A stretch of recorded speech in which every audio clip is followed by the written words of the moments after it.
Welcome students, मैं इरशाद अहमद और आज की इस वीडियो में हम क्लास 11th की फिज़िक्स का third unit laws of motion continue कर रहे हैं। और आज का हमारा टॉपिक है friction and laws of friction. सबसे पहले हम देखेंगे फ्रिक्शन क्या होता है। फ्रिक्शन जो है वो एक ऐसी फोर्स है जो किसी भी ऑब्जेक्ट के मोशन को अपोज करता है, या कोई ऑब्जेक्ट अगर मोशन में आने की कोशिश करता है उसे रोकती है। एग्जाम्पल के तौर पे फॉर एग्जाम्पल जो है हम बॉल को जो है वो ग्राउंड पे रोल करा रहे हैं, कुछ टाइम के बाद जो है बॉल रुक जाती है। या आप बाइसिकल ले रहे हैं और बाइसिकल जब राइडिंग कर रहे हो, बाइसिकल राइडिंग, अगर आप पेडलिंग को रोक देते हो तो कुछ टाइम के बाद क्या होता है कि बाइसिकल रुक जाती है। ऐसा क्यों होता है? वो फोर्स ऑफ फ्रिक्शन की वजह से, क्योंकि उनके मोशन को एक फोर्स जो है वो अपोज कर रही है, जिसकी वजह से वो रुक जाते हैं। तो क्या है हमारे पास? Friction is an opposing force that comes into play when one body actually moves और even try to move on the surface of other body. Example है a ball rolling on the ground stops after some time. The ball stops due to force of friction. अब causes क्या हैं? Origin or causes of friction, sliding friction. दो हमारे पास जो है वो इसके व्यूज़ हैं, एक है एंशंट व्यू और एक है मॉडर्न व्यू। एंशंट व्यूज़ क्या बोलता है कि जो सरफेसेस होती हैं उनके बीच में इरेगुलरिटीज़ होती हैं, और इरेगुलरिटीज़ होने की वजह से क्या होता है कि जब एक सरफेस दूसरे सरफेस के ऊपर जो है वो स्लाइड करती है, और ये इरेगुलरिटीज़ की वजह से क्या होता है उनके बीच में इंटरलॉकिंग होती है। इन जो हाइट्स होती हैं इरेगुलरिटीज़ में उनको बोलते हैं प्रोजेक्शंस, और जो डेप्थ्स होती है उनको बोलते हैं डिप्रेशंस। और ये प्रोजेक्शंस और डिप्रेशंस की वजह से क्या होता है कि इनके बीच में इंटरलॉकिंग होती है और फ्रिक्शन क्रिएट होता है। नेक्स्ट जो है हमारे पास है वो है मॉडर्न व्यू। मॉडर्न व्यू में क्या है कि जो फ्रिक्शन होता है वो किसकी वजह से होता है कि जो स्ट्रॉन्ग एटॉमिक और मॉलिक्यूलर फोर्सेस जो है ऑब्जेक्ट्स के बीच में होती हैं, या हमारे अलग अलग जो है सरफेसेस के बीच में होती हैं, उनकी जो जब भी कांटेक्ट में आती हैं तो उनकी वजह से जो है वो फ्रिक्शन क्रिएट होता है। और अब देखते हैं हम कि हमारे पास जो है यहाँ पर जो डेफिनेशन में क्या दिया है। According to this view the roughness of the surface is the cause of friction. A surface that appears very smooth to the naked eyes, it is found to have irregularities in the form of projections and depressions when seen through a powerful microscope। ऐसी कोई भी object जो है वो smooth नहीं होती है, हर एक ऑब्जेक्ट में इरेगुलरिटीज़ होती हैं, और इरेगुलरिटीज़ की वजह से जब एक बॉडी दूसरी बॉडी के ऊपर जो है वो स्लाइड करती है तो ये इरेगुलरिटीज़ जो है वो आपस में जो है इंटरलॉकिंग करते हैं, जिसकी वजह से फ्रिक्शन क्रिएट होता है। आप देख सकते हैं कि जब आप सैंड पेपर को अगर किसी भी सरफेस के ऊपर जब आप रब करेंगे तो सैंड पेपर जो है वो इजीली जो है वो मूव नहीं करेगा। क्यों? क्योंकि उसके बीच में जो है इरेगुलरिटीज़ बहुत ज़्यादा होती हैं, और जिसकी वजह से जो है एक फोर्स जो है वो क्रिएट होती है, और जिसको हम फ्रिक्शनल फोर्स कहते हैं या फ्रिक्शन। और मॉडर्न व्यू क्या है कि the friction, modern view of friction is that it arises on the account of strong atomic or molecular forces of attraction between the surfaces at the point of actual contact। और होता क्या है कि ये जो सरफेस एरिया जो actual contact में आता है, ये भले ही बहुत छोटा हो, और ये जो अगर रेशो अगर हम देखेंगे ये 1:10⁴ के हिसाब से होता है। तो on the account of roughness of the surface, the area of actual contact is much smaller than the area of apparent contact। तो यहाँ पर जो फिगर में दिया है, फिगर में हम देख सकते हैं नीचे, यहाँ पर हमारे पास जो एक्चुअल एरिया जो दिया है वो कितना है, actual area of actual contact कितना है, जो आप यहाँ पीक्स पे देख रहे हैं, और ये है एरिया ऑफ अपेरेंट कंटैक्ट। तो एरिया ऑफ अपेरेंट कंटेक्ट जो है वो बहुत ज़्यादा है as compared to area of actual contact से। इसीलिए जो है हमें वहाँ पर रेशो दिया था, रेशो कितना था 1:10⁴। At the contact point, the molecules of the surface are so close together that they exert very strong intermolecular forces, और इन forces को हम adhesive forces बोलते हैं। Actually the area of contact is very small, therefore the adhesive forces या adhesive pressure equals to force upon area at the point of contact becomes too large so that many of the contact points may deform plastically, become cold wedded together. When one body tries to move over the other, it involves purchase of thousands of such tiny cold weddeds. This gives rise to opposing force of friction. Note that the tiny cold beds forms continuously at a new chance of contact are made. Next आते हैं हमारे पास जो friction है वो actually जो है वो 2 categories में क्लासीफाई किया है। एक है एक्सटर्नल फ्रिक्शन और एक है इंटरनल फ्रिक्शन। आज तक आपने जो भी पढ़े होंगे क्लास 9th में, वो आपने पढ़े हैं क्लास 9th या 8th में आपने पढ़ा है, वो है एक्सटर्नल फ्रिक्शन। अब एक्सटर्नल जो फ्रिक्शन होता है वो एक्चुअली क्या होता है कि जब दो बॉडीज़ जो है वो एक्चुअल कंटेक्ट में आती हैं, जो फिजिकली कंटेक्ट में होती है, और उनके बीच में जो एक्चुअल रिलेटिव मोशन होता है, उस वक्त जो फ्रिक्शन क्रिएट होता है इसको हम फ्रिक्शन कांटेक्ट या कांटेक्ट फ्रिक्शन भी कहते हैं। एक्सटर्नल फ्रिक्शन को हम कांटेक्ट फ्रिक्शन भी कहते हैं। और इंटरनल फ्रिक्शन जो है वो राइज होता है जब रिलेटिव मोशन होता है लेयर्स में या विद इन द ऑब्जेक्ट या विद इन द बॉडी, या ये ज़्यादातर जो है वो लिक्विड्स में होता है। तो इंटरनल फ्रिक्शन को हम जो है वो विस्कोसिटी भी कहते हैं। ये ज़्यादातर जो है वो लिक्विड्स में होता है। लिक्विड्स के अलग अलग सरफेस में जो है वो फ्रिक्शन, जब कोई ऑब्जेक्ट जो है वो उसके बीच में जो है मूव करती है तो उस वक्त जो फ्रिक्शन क्रिएट होता है उसको हम बोलते हैं इंटरनल फ्रिक्शन। और इंटरनल फ्रिक्शन अगर हम एक स्पेसिफिक टर्म जो है वो कॉइन करें तो हम उसको बोलते हैं विस्कोसिटी। विस्कोसिटी होता है वो फ्रिक्शन जो एक लिक्विड जो है वो विद इन लिक्विड जो है वो क्रिएट हो। और अब जो है जो फ्रिक्शन जो है एक्सटर्नल फ्रिक्शन के हमारे पास 3 टाइप्स है, static friction, limiting friction, kinetic friction. Kinetic friction को ही हम डायनेमिक फ्रिक्शन भी कहते हैं।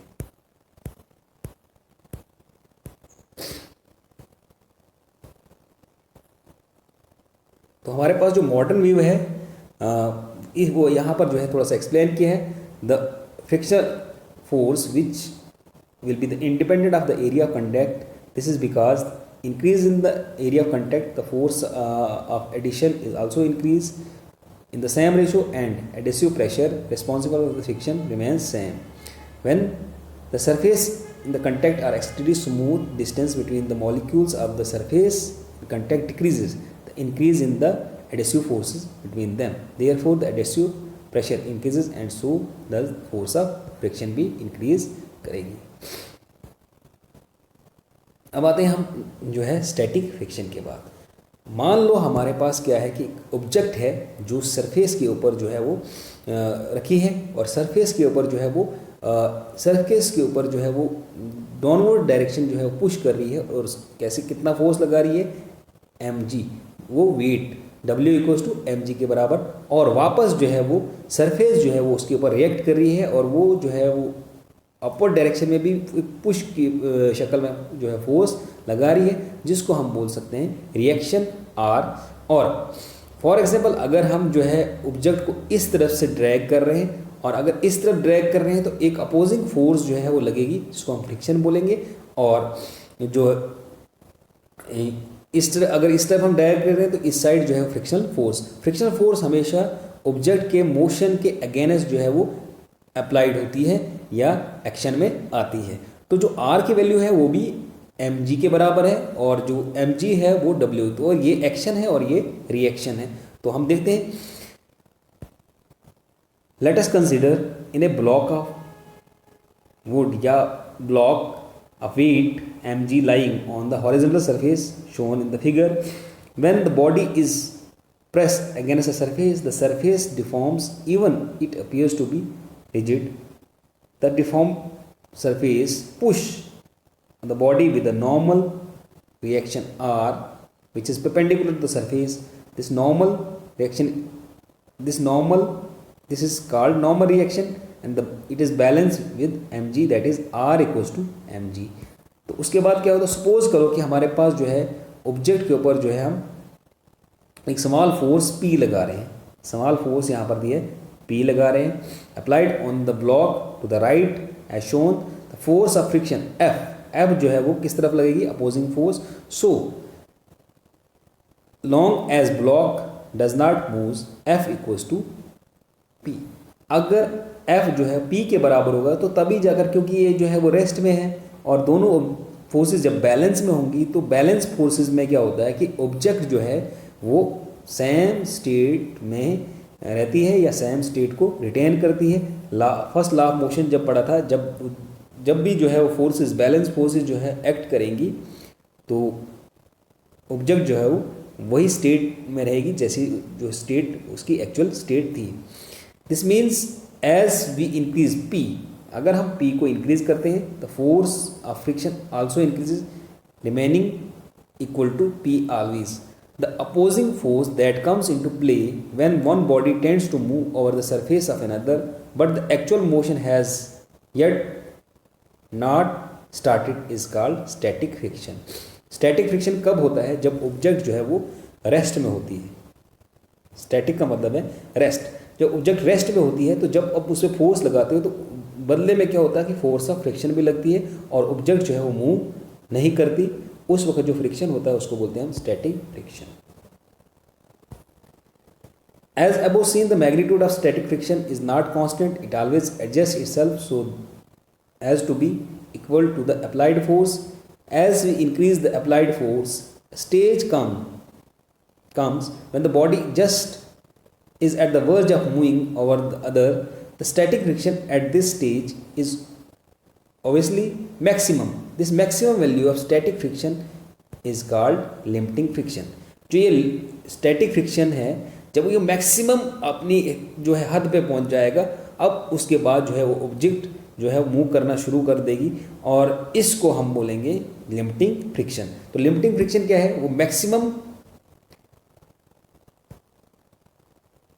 Limiting friction is the maximum opposing force that comes into play when one body is just at the verge of moving over the surface of other body. तो जैसे जैसे हम क्या करेंगे कि जो है अप्लाइड फोर्स को अगर हम इंक्रीज करेंगे तो लिमिटिंग फ्रिक्शन जो है वो हमें लिमिटिंग फ्रिक्शन मिलेगा और जो एक्चुअली जो है वो ऑब्जेक्ट जो है वो अब स्टार्ट करने की कोशिश करेगा और जो उस वक्त जो स्टैटिक फ्रिक्शन है उसको हम बोलेंगे लिमिटिंग फ्रिक्शन. इसका मतलब ये नहीं होता कि जो फ्रिक्शन जो है वो फ्रिक्शनल फोर्स जो है वो डिसअपेयर हुई, और इसका मतलब ये है कि जो अब जो है वो जो हमारी अप्लाइड फोर्स है वो जो है वो फ्रिक्शनल फोर्स से बहुत ज़्यादा है. इसकी वजह से अब जो है वो मूव करना शुरू कर दिए और जैसे वो मूव करना शुरू करने वाली है तो ऐसा है कि यहाँ पर जो है इम्बैलेंस फोर्सेस हो गई. अब अप्लाइड फोर्स जो है वो फ्रिक्शनल फोर्स से बहुत ज़्यादा है. The force of friction at this stage, अब जैसे ऑब्जेक्ट जो है वो मोशन शो करेगी और वो मोशन में आएगी उस वक्त जो फोर्स ऑफ फ्रिक्शन होगी उसको हम काइनेटिक फ्रिक्शन कहेंगे या उसी को हम डायनेमिक फ्रिक्शन भी कहते हैं. तो kinetic friction dynamic friction is opposing force that comes into play when one object is actually moving over the surface of another. और नटशल में अगर देखेंगे, अगर हमने एक ऑब्जेक्ट रखी है, अगर हमने उसको ऑब्जेक्ट को जो है एक सरफेस के ऊपर रखा है, उस पर क्या होगा कि ऑब्जेक्ट जो है वो ग्राउंड को जो है वो प्रेस करेगा और वो एक फोर्स लगाएगा और फोर्स किसके बराबर होगी, जो ऑब्जेक्ट ग्राउंड को लगाएगी वो फोर्स होगी उसके वेट के बराबर, होगी mg के बराबर. बदले में ग्राउंड जो है उसको रिएक्ट करेगा और जो है रिएक्शन होगा, रिएक्शन किसके बराबर होगा, वो सेम होगा, क्योंकि जो हमने पढ़ा थर्ड लॉ ऑफ मोशन की वजह से में क्या होता है कि जो फोर्सेस होती हैं वो पेयर्ड फोर्सेस होती हैं और उनका नेचर सेम होता है. तो अगर ऑब्जेक्ट जो है वो ग्राउंड पे फोर्स लगा रही है mg तो बदले में भी ग्राउंड जो है वो ऑब्जेक्ट के ऊपर जो फोर्स लगाएगा, जो रिएक्शन होगा वो भी mg के बराबर होगा। अब अगर ऑब्जेक्ट जो है वो ऑब्जेक्ट के ऊपर अगर हम उसको स्लाइड करने की कोशिश कर रहे हैं, अगर हम उस पर फोर्स लगा रहे हैं एक डायरेक्शन में, तो दूसरी डायरेक्शन में, उसके अपोजिट डायरेक्शन में जो है फोर्स ऑफ फ्रिक्शन लगेगा। और जब ऑब्जेक्ट रेस्ट पे है और उस वक्त जब हम फोर्स लगा रहे हैं और ऑब्जेक्ट मूव नहीं कर रही है, तो उस वक्त क्या होगा, स्टैटिक फ्रिक्शन। अब अगर हम फोर्स को इंक्रीज कर रहे हैं और इस हद तक जा रहे हैं कि अब जो है वो ऑब्जेक्ट जो है वो इस कगार पे है कि अब वो जो है वो मूव करने वाली है, उस वक्त जो फ्रिक्शन होगा उसको बोलेंगे हम लिमिटिंग फ्रिक्शन। और ऑब्जेक्ट जब वो मोशन में आ जाए और उस वक्त जो कोई फोर्स जो है वो उसको अपोज करेगी, उसको बोलेंगे हम काइनेटिक फ्रिक्शन, या उसी को हम बोलते हैं डायनेमिक फ्रिक्शन। अगर हम तीनों को देखें तो सबसे ज़्यादा फ्रिक्शन कौन सा है, किसका मैग्नीट्यूड सबसे ज़्यादा है, तो स्टैटिक, लिमिटिंग फ्रिक्शन और काइनेटिक फ्रिक्शन की। तो इस पे हम एक कर्व जो है वो ड्रॉ करेंगे, कर्व से देखेंगे कि कितना उनका मैग्नीट्यूड होगा। तो सबसे पहले अगर हम एक एक्स एक्सिस पे हम लेते हैं अप्लाइड फोर्स और वाई एक्सिस पे लेते हैं फोर्स ऑफ फ्रिक्शन। तो जैसे जैसे आप देखोगे स्टैटिक फ्रिक्शन में क्या होगा, जो अप्लाइड फोर्स और फोर्स ऑफ फ्रिक्शन जो है वो डायरेक्टली प्रोपोर्शनल होंगे। तो जैसे जैसे वो जो है आप इंक्रीज करते जाओगे और अप्लाइड फोर्स, वैसे वैसे फोर्स ऑफ फ्रिक्शन भी बढ़ता जाएगा। और जो ग्राफ है ओ से ए तक वो आपको दिखा रहा है स्टैटिक फ्रिक्शन, और उसके बाद जो है ओ पर जो है ओ से ए पर जो है आपका स्टैटिक फ्रिक्शन है, ए और बी तक जो है आपका लिमिटिंग फ्रिक्शन है, और जो है यहाँ पर पीक जो है वो दिखा रही है लिमिटिंग फ्रिक्शन, एल से डिनोट किया है लिमिटिंग फ्रिक्शन। अब उसके बाद जब बी से और बी टू सी जो है वो ग्राफ दिखा रहा है, वो दिखा रहा है काइनेटिक फ्रिक्शन। तो लिमिटिंग फ्रिक्शन जो है कहीं ना कहीं जो है वो काइनेटिक फ्रिक्शन से ज़्यादा है।